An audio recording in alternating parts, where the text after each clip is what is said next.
Hey everyone, welcome to Brave Steps. I am April Shamara. If you are new or returning to my channel, thank you so much for sitting with me. Join today's discussion by liking and commenting, and if it resonates with you, subscribe. Your presence means so much to me.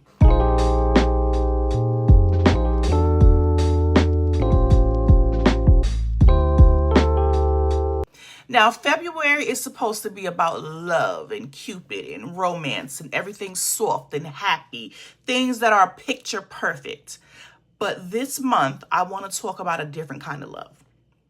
Not the kind of love that's performative, not the kind that you post about, but the kind that requires you to be honest.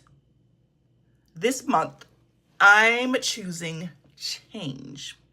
Now, before I go any further, let me make this clear. This is not coming from a place of self-hate. This is coming from self-awareness. Now, I was looking back on old pictures of myself, and I see that I have gained an excessive amount of weight. Scrolling through those old photos, I began to tell myself that I have to do better. And I decided now is the best time.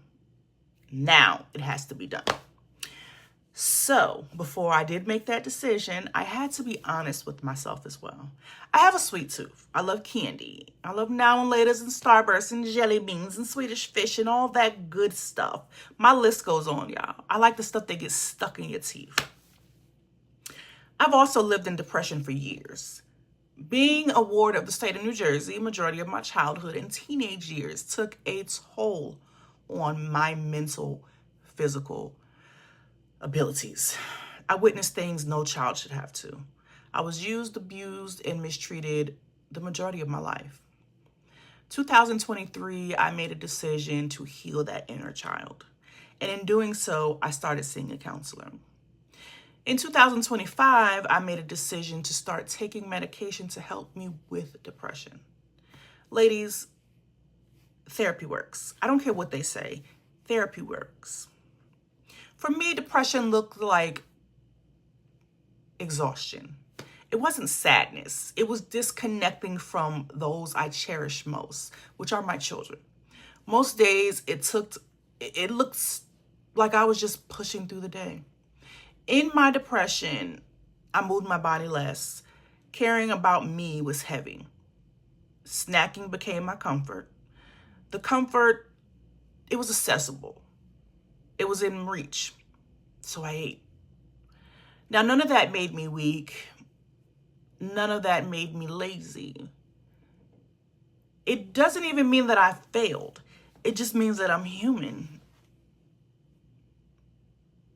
And what's important is, as a Black woman, as a disabled Black woman, in a world that expects us to be strong at all costs, stop avoiding myself. And I decided to choose a different approach.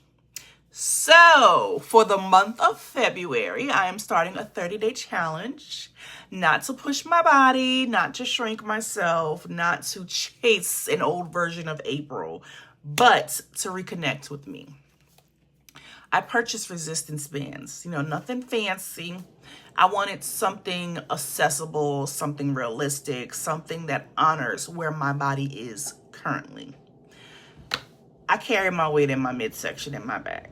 And resistance bands help to strengthen those areas without overwhelming body's joints and triggering extra pain. So for the next 30 days, I'm committing to a 10-minute workout using 10-pound resistance bands. That's it. 10 minutes. Not an hour. This isn't for perfection. It's just consistency. This isn't about before and after pictures. It's about me reminding me that I deserve to feel connected to my body again. I deserve to move without shame. I deserve to show up for myself in ways that feel sustainable. I'm not doing this to prove anything to anyone, because this isn't about you, it's about me. I'm doing it because change for me is an act of love. And love doesn't always look like candles and roses. Sometimes love looks like being honest. Love looks like boundaries. Love looks like starting again without shame. So for the month of February, we will be talking about change. This series is not about weight. It's about what we carry. It's about what we survive. It's about what happens when we stop abandoning ourselves to meet their expectations.